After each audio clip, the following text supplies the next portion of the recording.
It is very common that people who have not been lifting for very long do not know how to squat.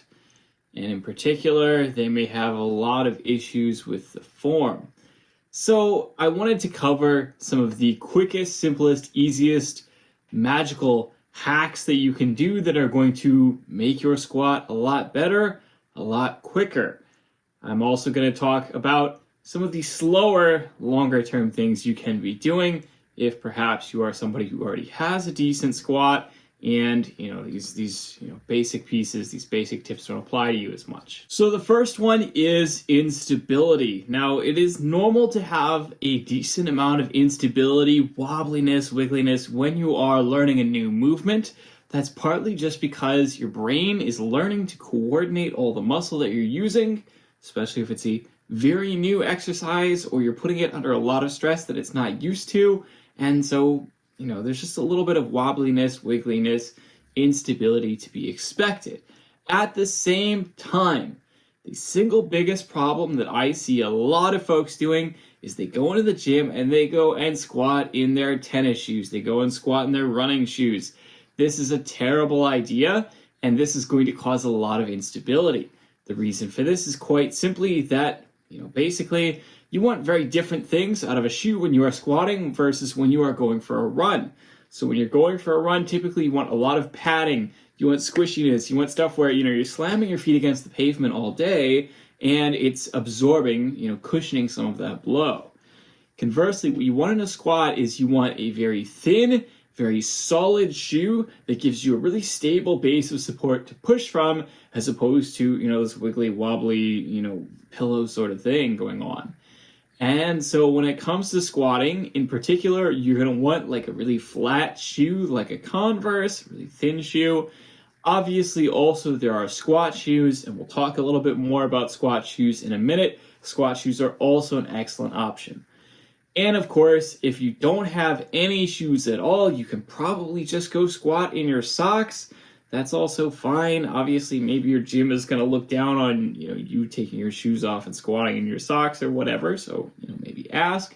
But that's also an option if you don't have any good shoe options. However, this is going to solve a lot of stuff really quickly. A lot of people are very unstable just because of the shoes that they are wearing. The next simple hack that you can try is elevating the heels. So in particular, a lot of people have butt wink, which is that thing where your butt kind of, does a little wobbly, wiggly sort of thing when you hit a certain depth, in part because of lack of mobility. And a lot of people would think that means, okay, my issue is with my hips, my issues with my hamstrings, my quads, I need to be stretching there. Well, in fact, a huge, huge limiter for many people is actually your calves. And most people don't really realize this. Your calves sort of function as, basically a source of stability between your knees and your ankles. This means that they get used a lot when you're, say going for a run, walking uphill, etc., where your calves are doing a lot of work. But they are also very important for providing a stable base of support when you are squatting. And in particular, if you have very, very tight calves, that can limit your ability to get into a deep squat, because it's basically just limiting how far forward your knees can move, and therefore how deep you can get into that squat before other joints have to start moving instead. And so the solution to this is, again, you might think, okay, I've got to do a lot of stretching, I've got to do a lot of calf raises, calf strengthening, etc. That's actually not necessarily the fastest way either. The fastest way is to elevate your heels. That could be something like putting some plates underneath the heels, or like maybe not a 2x4, but like a wooden board or something like that. Or, of course, and here's where we get to it, squat shoes. So the big thing about squat shoes, the reason they're designed the way that they are, is that squat shoes are very flat, they're very solid, but they also have a wedge under the heel. So they're basically a built-in riser that enables you to have that little elevation under the heel so you can take your calves out of the equation a little bit.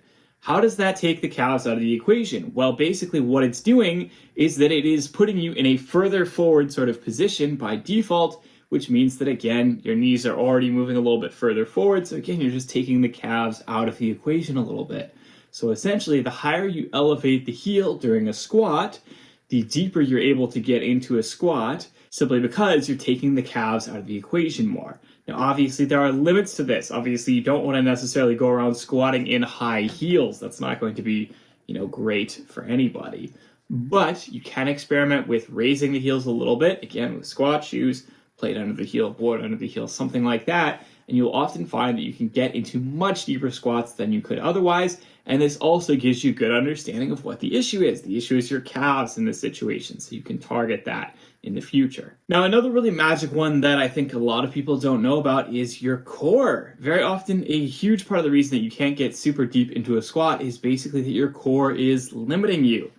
And a lot of people might think, oh, this is BS. Your core doesn't have anything to do with the squat, etc. The reality is that when your core is not firing properly, your body kind of knows that it can't get into a super deep squat with a lot of stability, so it kind of limits itself a little bit. And so what you can do in this situation is you can basically just activate your core a little bit. So obviously wearing a belt is a big one because that helps you to activate your core more. That's a common misconception. A lot of people think that the lifting belt is sort of like doing some of the lifting for you or providing excess stability. Actually, it's not. Most of what the belt is doing is basically just cueing your core to fire more strongly so that you are able to move more weight. So you can wear a belt. Another option that is very simple is to just do a bit of a core exercise before you do a set of squats. This could be like a short 20, 30-second plank. This could be some crunches, something like that. You do that. Test out, see if you can get into a much deeper squat immediately after doing some core work. If so, then similar to the calf thing before, now you know, right? Now you know that it is the core that is the issue. And of course, you can repeat that core activation drill every time you want to squat to get that short-term benefit. But also you'd want to do more actual targeted core work in the future so your core can get stronger, so that again you can get into a deeper squat over time. The next thing I would recommend is simply trying out different stances, different bar positions, and different depths. The reality is that basically everyone's hips are built a little bit differently, and what that means is that some people simply can't squat the way that other people can. Maybe they can't hit the same depth, and so on. So if you're finding that you're really struggling trying to hit depth with a specific variation, with a specific foot positioning, with a specific bar positioning, then chances are that that's not for you, and you may be able to find something that's a bit better with a little bit of experimentation. It's obviously best to do this earlier in your lifting career. The sooner you do it, the better, because obviously if you have to relearn a lot of major movement patterns later on, that's a lot more difficult versus learning things, in the beginning the correct way. I personally had to, I spent like a few years squatting very poorly, very bad, stance, very bad positioning. And then I really realized that a low bar squat with a slightly wider stance, not super wide, is ideal for me. And, that really, unlocked the ability for me to progress my squat consistently for years afterwards. But it also required that I really go back to basics, start from zero, and sort of just relearn my whole squat pattern, which really sucked. So I do recommend that you try this early on. So in terms of foot positioning, you can try closer and wider stances. In terms of bar positioning, you can try the high bar or the low bar. Typically, most people like to combine the low bar with the wide foot position, but there are some people who, squat with a wide foot position high bar and vice versa. So it's not necessarily always going to be the case. But you can experiment with those a little bit, and very often you'll find something that's a lot more comfortable for you. The next thing is depth. So obviously, depending on your goals, when it comes to strength, it's totally fine to squat a little bit higher, just barely breaking parallel, and that's enough to obviously continue getting stronger, and so you don't necessarily have to go super deep. Conversely, when you are talking about things like training for size, it is really beneficial to go as deep as possible in your squats, so you ideally do want to be going super deep. Now again, of course, some people may not really be able to go super deep, they may really struggle, and so in these situations, you may just need to go a little bit higher anyway. So again, just trying to find an ideal depth that works for you. That's not to say that you want to do super short squats that, are super short in range of motion. That's not going to be beneficial for anybody. but sometimes shortening your range of motion a little bit makes things a lot more tolerable while still enabling you to work towards your goals. And one thing that I should also add in is not to be afraid of the Smith machine. So the Smith machine is in contrast to the free weight squat. Basically the barbell is locked in an up and down movement pattern in a specific channel. Now, this is obviously not as good for strength. Wouldn't recommend this if your primary training goal is strength. However, if your primary training goal is size, you want to get bigger legs, and that's why you're squatting, then there's no reason not to incorporate the Smith machine. And the Smith machine does have some obviously unique advantages in that it is a lot more stable. You can much more easily get into super low, super deep squats without worrying about losing control of the bar, without worrying about the fact that, you might not be able to stand back up. And this goes a long way towards making it a lot easier to get in those super deep squats.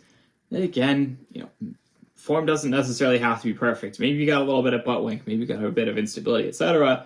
But the Smith machine helps you compensate for that. So this can be a very beneficial, very valuable tool for people who are primarily training for size. Now, of course, these are the easy tweaks that you can do in terms of improving your squat depth, your squat mobility, and so on. What is the harder stuff? Well, the harder stuff is most of the stuff that obviously people used to think of as the default is, the thing you should try first, which is a lot of stretching, a lot of mobility work for your calves, for your hips, for your quads. Yes, that stuff will help over time. That stuff will help you, be able to do deeper squats, get stronger, continue to grow. However, it takes time. It's really slow. You're not necessarily going to see huge changes. And I should caution a lot of people against thinking that this is the only way to do things, because I myself know I train like this. I know a lot of people who did. Early on in my career, I thought, the only thing I need to be doing is a lot of stretching. And I did a lot of stretching. It didn't really help that much at all. It took a very long time to see much of any effect. And ultimately, I didn't get a ton of benefit out of it.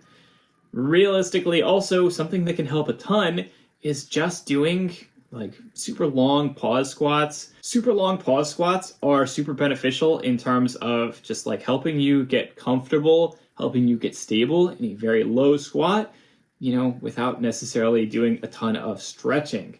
So just loading, maybe 50% of your normal working weight on the bar, doing super long, 10-second pauses at the very bottom, and then coming back up.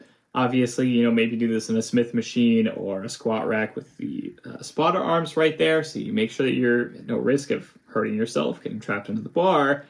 But these can be very valuable, very beneficial ways to increase your functional stability and mobility in the movement without necessarily, again, having to do a ton of stretching, which will not necessarily have as much carryover and can take a very long period of time. Likewise, when it comes to calves, again, your calves can be a huge limiting factor in your squat. You definitely want to be training them if you're not. So, just doing some basic, 3 sets, challenging weight, challenging number of reps, etc. But you can also do things like super long pauses, really stretching it out at the bottom. You can do things like lengthened partials, working in the bottom half of the movement. That is stuff that is going to help improve your calf mobility and stability over time, enable you to, again, get deeper into a squat without necessarily just having to do really boring, really painful stretches all the time. So that is all for today's video. I hope that this has been useful. As always, don't hesitate to like, comment, subscribe. Comment down below. Let me know what you'd like to see in future videos. Smash that notification bell. Do all that other lovely stuff that you do when you love a video. I will talk to you all next week. Have a good one.